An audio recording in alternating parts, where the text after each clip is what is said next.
ಸ್ವಾಮಿ ಶರಣಂ, ಸ್ವಾಮಿಯೇ ಶರಣಮಯ್ಯಪ್ಪ. ಇತ್ತೀಚೆಗೆ ಟ್ರೆಂಡ್ ಆಗ್ತಾ ಇರುವಂತಹ ಒಂದು song I am sorry Ayyappa. I am sorry Ayyappa, நான் உள்ள வந்தா என்னப்பா, பயங்காட்டி அடக்கி வைக்க பழைய காலம் இல்லப்பா.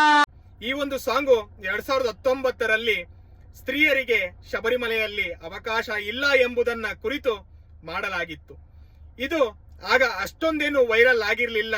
ಇವರು ಅಯ್ಯಪ್ಪ ಸ್ವಾಮಿಯ ಮಾಲಾಧಾರಣ ಮಾಡುವ ಸಮಯದಲ್ಲೇ ಮತ್ತೆ ಮತ್ತೆ ರಿಲೀಸ್ ಮಾಡೋ ಕಾರಣ ಅಯ್ಯಪ್ಪ ಸ್ವಾಮಿ ಭಕ್ತರಲ್ಲಿ ಆ ಒಂದು ಭಾವನೆಗೆ ಧಕ್ಕೆ ತರುವಂತಾಗಿದೆ.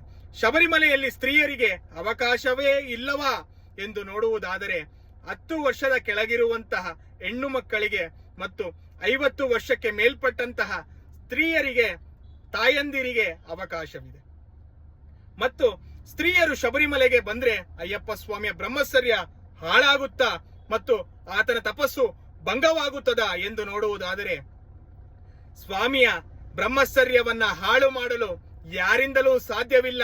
ಆತನ ತಪಸ್ಸನ್ನ ಭಂಗ ಮಾಡಲು ಸಹ ಯಾರಿಂದಲೂ ಸಾಧ್ಯವಿಲ್ಲ. ಆತ ನಿತ್ಯ ಬ್ರಹ್ಮಚಾರಿ, ಯೋಗಿಗಳಿಗೆಲ್ಲ ಯೋಗಿ, ಆ ಯೋಗಿ ವರ್ಯ ಶಬರಿಗಿರೀಶ.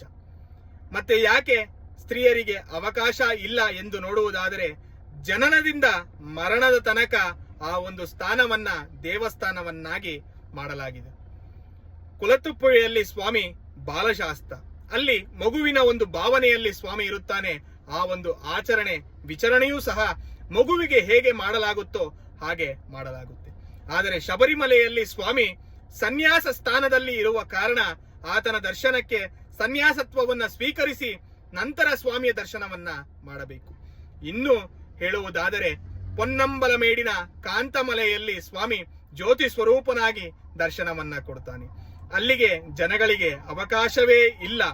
ಯಾಕೆ ಅಂದ್ರೆ ಆ ಒಂದು ಜ್ಯೋತಿ ಆತ್ಮಜ್ಯೋತಿ, ನಮ್ಮ ಮುಕ್ತಿಯನ್ನ ತೋರುವ ಒಂದು ಜ್ಯೋತಿಯಾಗಿ ಆ ಒಂದು ಮಕರ ಸಂಕ್ರಮಣ ದಿನ ಜ್ಯೋತಿ ಸ್ವರೂಪನಾಗಿ ಸ್ವಾಮಿ ದರ್ಶನವನ್ನ ಕೊಡುತ್ತಾನೆ. ಎಲ್ಲವೂ ತತ್ವಾರ್ಥವಾಗಿ ಮಾಡಲಾಗಿದೆ. ಸ್ತ್ರೀಯರನ್ನ ಕಂಡ್ರೆ ಅಯ್ಯಪ್ಪ ಸ್ವಾಮಿಗೆ ಆಗೋದಿಲ್ವಾ ಅಂದ್ರೆ ನಾವು ಇಷ್ಟು ಕಷ್ಟಪಟ್ಟು ಶಬರಿಮಲೆಗೆ ಹೋಗಿ ಅಯ್ಯಪ್ಪ ಸ್ವಾಮಿಯನ್ನ ನೋಡ್ತೀವಿ.